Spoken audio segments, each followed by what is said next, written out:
Previously, in The Count of Monte Cristo, Chapter 65, a conjugal scene, Lucien Debray visits the Baroness Danglars after the events at Auteuil, but the Baron interrupts and orders him to leave. In a private conversation, the Baron reveals he knows about the Baroness's affair with Lucien and admits their marriage has been a facade for years. He accuses Lucien of causing his recent financial loss and demands that Lucien and the Baroness repay him if it continues. The Baron also implies he knows about her previous affair with Villefort and asks for discretion going forward. Chapter 66. Matrimonial Projects. The day following this scene, at the hour the banker usually chose to pay a visit to Madame Danglars on his way to his office, his coupe did not appear. At this time, that is, about 12:30, Madame Danglars ordered her carriage and went out. Danglars, hidden behind a curtain, watched the departure he had been waiting for. He gave orders that he should be informed as soon as Madame Danglars appeared. But at 2:00, she had not returned. He then called for his horses, drove to the chamber, and inscribed his name to speak against the budget. From 12 to 2:00, Danglars had remained in his study, unsealing his dispatches and becoming more and more sad every minute, heaping figure upon figure, and receiving, among other visits, one from Major Cavalcanti, who, as stiff and exact as ever, presented himself precisely at the hour named the night before, to terminate his business with the banker. On leaving the chamber, Danglars, who had shown violent marks of agitation during the sitting, and been more bitter than ever against the ministry, re-entered his carriage, and told the coachman to drive to the Avenue des Champs-Élysées, numero 30. Monte Cristo was at home. Only he was engaged with someone and begged Danglars to wait for a moment in the drawing-room. While the banker was waiting in the anteroom, the door opened, and a man dressed as an abbé, and doubtless more familiar with the house than he was, came in and, instead of waiting, merely bowed, passed on to the farther apartments, and disappeared. A minute after the door by which the priest had entered reopened, and Monte Cristo appeared. "Pardon me," said he, "my dear Baron, but one of my friends, the Abbé Busoni, whom you perhaps saw passed by, has just arrived in Paris. Not having seen him for a long time, I could not make up my mind to leave him sooner, so I hope this will be sufficient reason for my having made you wait." "Nay," said Danglars, "it is my fault. I have chosen a visit at a wrong time, and will retire." "Not at all. On the contrary, be seated. But what is the matter with you? You look careworn. Really, you alarm me. Melancholy in a capitalist, like the appearance of a comet, presages some misfortune to the world." "I have been in ill luck for several days," said Danglars, "and I have heard nothing but bad news." "Ah, indeed," said Monte Cristo. "Have you had another fall at the Bourse?" "No, I am safe for a few days at least. I am only annoyed about a bankrupt of Trieste." "Really? Does it happen to be Jacopo Manfredi?" "Exactly so. Imagine a man who has transacted business with me for I don't know how long, to the amount of 800,000 or 900,000 francs during the year. Never a mistake or delay. A fellow who paid like a prince. Well, I was $1 million in advance with him, and now my fine Jacopo Manfredi suspends payment." "Really?" "It is an unheard of fatality. I draw upon him for 600,000 francs. My bills are returned unpaid, and more than that, I hold bills of exchange, signed by him, to the value of 400,000 francs, payable at his correspondence in Paris at the end of this month. Today is the 30th. I present them, but my correspondent has disappeared. This, with my Spanish affair, made a pretty end to the month. Then you really lost by that affair in Spain? Yes, only 700,000 francs out of my cash box, nothing more. Why, how could you have made such a mistake? Such an old stager. Oh, it is all my wife's fault. She dreamed Don Carlos had returned to Spain. She believes in dreams. It is magnetism, she says, and when she dreams a thing, it is sure to happen, she assures me. On this conviction, I allow her to speculate. She having her bank and her stockbroker, she speculated and lost. It is true she speculates with her own money, not mine. Nevertheless, you can understand that when 700,000 francs leave the wife's pocket, the husband always finds it out. But do you mean to say you have not heard of this? Why, the thing has made a tremendous noise. Yes, I heard of it spoken, but I did not know the details, and then no one can be more ignorant than I am of the affairs in the Bourse. Then you do not speculate? I? How could I speculate when I already have so much trouble in regulating my income? I should be obliged, beside my steward, to keep a clerk and a boy, but touching these Spanish affairs, I think that the Baroness did not dream the whole of the Don Carlos matter. The papers said something about it, did they not? Then you believe the papers? I? Not the least in the world. Only I fancied that the honest messager was an exception to a rule, and that it only announced telegraphic dispatches. Well, that's what puzzles me, replied Danglars. The news of the return of Don Carlos was brought by telegraph. So that, said Monte Cristo, you have lost nearly 1,700,000 francs this month. Not nearly, indeed. That is exactly my loss. Diable, said Monte Cristo compassionately. It is a hard blow for a third-rate fortune. Third-rate? Said Danglars, rather humble. What do you mean by that? Certainly, continued Monte Cristo. I make 3 assortments in fortune. First-rate, second-rate, and third-rate fortunes.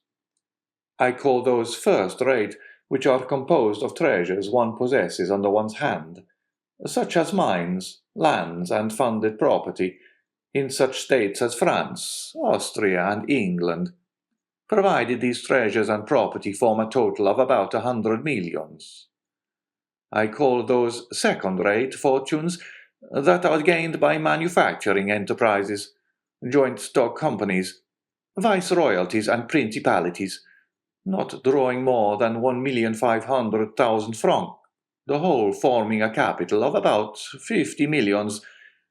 Finally, I call those third-rate fortunes, which are composed of a fluctuating capital, dependent upon the will of others, or upon chances which a bankruptcy involves or a false telegram shakes, such as banks, speculations of the day, in fact, all operations under the influence of greater or less mischances, the whole bringing in a real or fictitious capital of about 15 millions. I think this is about your position, is it not? Confound it, yes, replied Danglars. The result, then, of 6 more such months as this would be to reduce the third-rate house to despair. Oh, said Danglars, becoming very pale, how you are running on. Let us imagine 7 such months, continued Monte Cristo in the same tone. Tell me, have you ever thought that 7 times 1,700,000 francs make nearly 12 millions. No, you have not. Well, you are right, for if you indulge in such reflections, you would never risk your principle, which is to the speculator what the skin is to civilized man. We have our clothes, some more splendid than others. This is our credit. But when a man dies, he has only his skin. In the same way, on retiring from business, you have nothing but your real principal of about 5 or 6 millions, at the most. For third-rate fortunes are never more than a fourth of what they appear to be, like the locomotive on a railway, the size of which is magnified by the smoke and steam surrounding it. Well, out of the 5 or 6 millions which form your real capital, you have just lost nearly 2 millions, which must, of course, in the same degree, diminish your credit and fictitious fortune. To follow out my simile, your skin has been opened by bleeding, and this, if repeated 3 or 4 times, will cause death. So pay attention to it, my dear Monsieur Danglars. Do you want money? Do you wish me to lend you some? What a bad calculator you are, exclaimed Danglars, calling to his assistance all his philosophy and dissimulation. I have made money at the same time by speculations which have succeeded. I have made up the loss of blood by nutrition. I lost a battle in Spain. I have been defeated in Trieste, but my naval army in India will have taken some galleons, and my Mexican pioneers will have discovered some mine. Very good, but the wound remains and will reopen at the first loss. No, for I am only embarked in certainties, replied Danglars, with the air of a mountebank sounding his own praises. To involve me, three governments must crumble to dust. Well, such things have been. That there should be a famine. Recollect the 7 fat and the 7 lean kine. Or that the sea should become dry as in the days of Pharaoh, and even then my vessels would become caravans. So much the better. I congratulate you, my dear Monsieur Danglars, said Monte Cristo. I see I was deceived, and that you belong to the class of second-rate fortunes. I think I may aspire to that honour, said Danglars with a smile, which reminded Monte Cristo of the sickly moons which bad artists are so fond of daubing into their pictures of ruins. But while we are speaking of business, Danglars added, pleased to find an opportunity of changing the subject, tell me what I am to do for Monsieur Cavalcanti. Give him money. If he is recommended to you, and the recommendation seems good. Excellent. He presented himself this morning with a bond of 40,000 francs, payable at sight on you, signed by Busoni, and returned by you to me, with your endorsement, of course. I immediately counted him over the 40 banknotes. Monte Cristo nodded his head in token of assent. But that is not all, continued Danglars. He has opened an account with my house for his son. May I ask how much he allows the young man? 5,000 francs per month. 60,000 francs per year. I thought I was right in believing that Cavalcanti to be a stingy fellow. How can a young man live upon 5,000 francs a month? But you understand that if the young man should want a few thousand more, do not advance it. The father will never repay it. You do not know these ultramontane millionaires. They are regular misers. And by whom were they recommended to you? Oh, by the house of Fenzi, one of the best in Florence.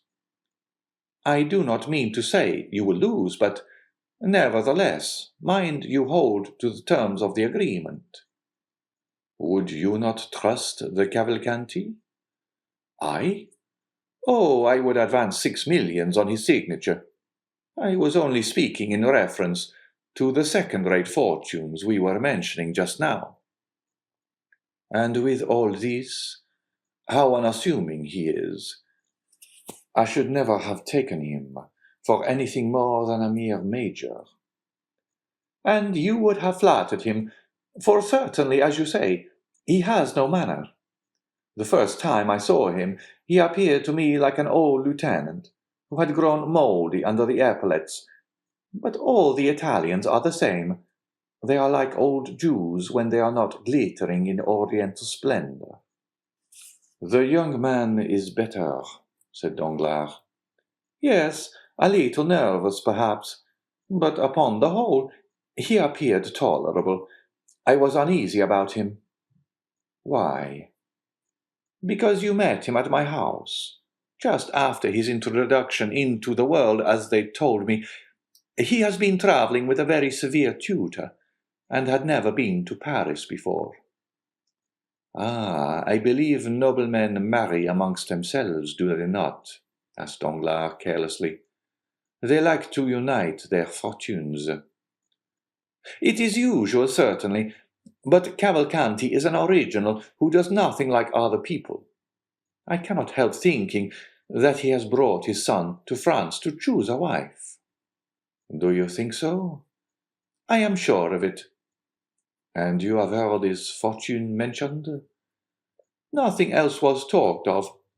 Only some said he was worth millions, and others that he did not possess a farthing. And what is your opinion? I ought not to influence you, because it is only my own personal impression. Well, and it is that... My opinion is that all these old podestas, those ancient condottieri, for the Cavalcanti, have commanded armies and governed provinces. My opinion, I say, is that they have buried their millions in corners, the secret of which they have transmitted only to their eldest sons, who have done the same from generation to generation, and the proof of this is seen in their yellow and dry appearance, like the florins of the Republic, which, from being constantly gazed upon, have become reflected in them. Certainly, said Danglars, and this is further supported by the fact of their not possessing an inch of land. Very little, at least. I know of none which Cavalcanti possesses, excepting his palace in Lucca. Ah, he has a palace? Said Danglars, laughing. Come, that is something. Yes, and more than that. He lets it to the Minister of Finance while he lives in a simple house. Oh, as I told you before, I think the old fellow is very close. Come, you do not flatter him. I scarcely know him. I think I have seen him 3 times in my life. All I know relating to him is through Busoni and himself. He was telling me this morning that, tired of letting his property lie dormant in Italy, which is a dead nation, he wished to find a method, either in France or England, of multiplying his millions. But remember that though I place great confidence in Busoni, I am not responsible for this. Never mind. Accept my thanks for the client you have sent me. It is a fine name to inscribe on my ledgers, and my cashier was quite proud of it when I explained to him who the Cavalcanti were. By the way, this is merely a simple question. When this sort of people marry their sons, do they give them any fortune? Oh, that depends upon circumstances. I know an Italian prince, rich as a gold mine, one of the noblest families in Tuscany, who, when his sons married, according to his wish, gave them millions, and when they married against his consent, merely allowed them 30 crowns a month. Should Andrea marry according to his father's views, he will perhaps give him 1, 2, or 3 millions, For example, supposing it were the daughter of a banker. He might take an interest in the house of the father-in-law of his son. Then again, if he disliked his choice, the Major takes the key, double locks his coffer, and Master Andrea would be obliged to live like his sons of a Parisian family, by shuffling cards or rattling dice. Ah, that poor boy will find out some Bavarian or Peruvian princess. He'll want a crown and an immense fortune. No, these grand lords on the other side of the Alps frequently marry into plain families, like Jupiter. They like to cross the race.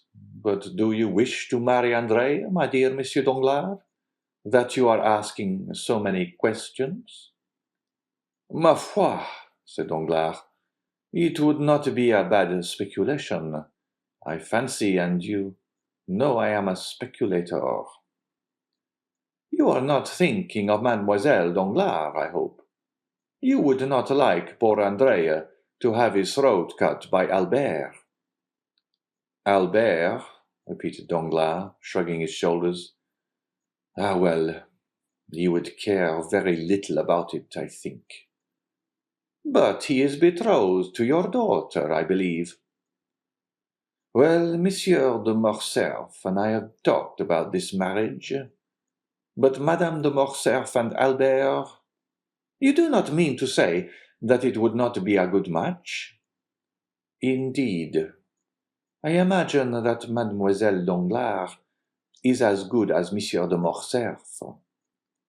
Mademoiselle Danglars' fortune will be great, no doubt, especially if the Telegraph should not make any more mistakes. Oh, I do not mean her fortune only. But tell me, what? Why did you not invite Monsieur and Madame de Morcerf to your dinner? I did so, but he excused himself on account of Madame de Morcerf, being obliged to go to Dieppe for the benefit of sea air. Yes, yes, said Danglars, laughing. It would do her a great deal of good. Why so? Because it is the air she always breathed in her youth. Monte Cristo took no notice of this ill-natured remark. But still, if Albert be not so rich as Mademoiselle Danglars, said the Count, you must allow that he is a fine name. So he has, but I like mine as well. Certainly, your name is popular, and does honor to the title they have adorned it with. But you are too intelligent not to know that, according to a prejudice, too firmly rooted to be exterminated, a nobility which dates back 5 centuries is worth more than one that can only reckon 20 years. And for this very reason, said Danglars with a smile which he tried to make sardonic, I prefer Monsieur Andrea Cavalcanti to Monsieur Albert de Morcerf. Still, I should not think that the Morcerfs would yield to the Cavalcanti. The Morcerfs. Stay, my dear Count, said Danglars.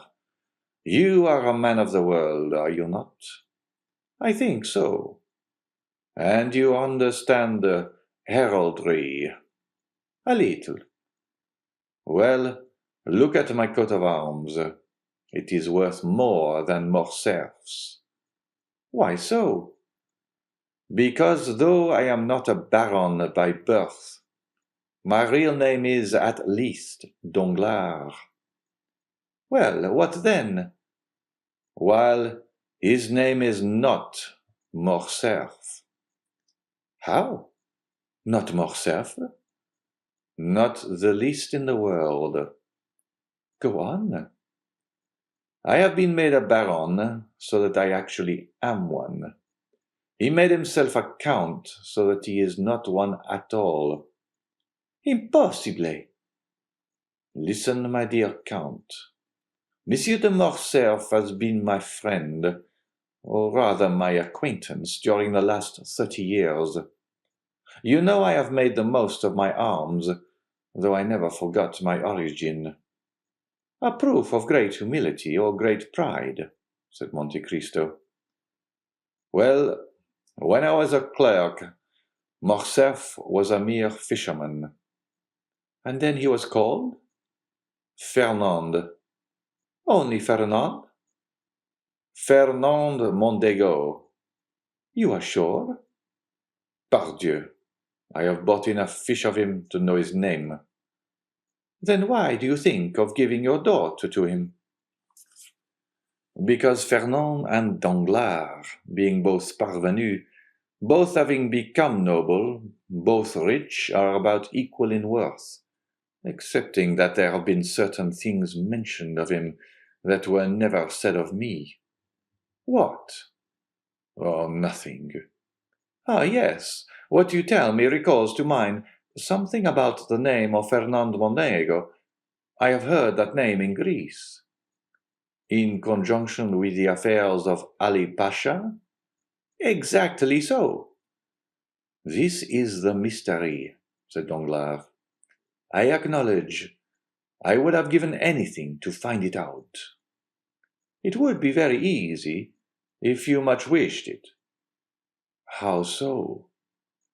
Probably you have some correspondent in Greece. I should think so. At Yanina. Everywhere.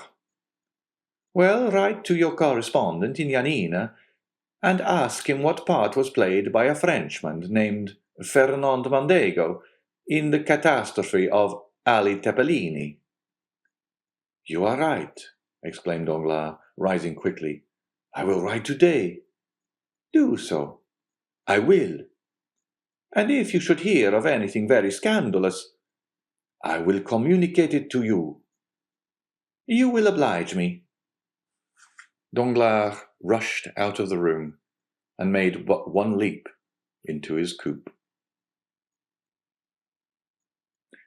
End of chapter 66.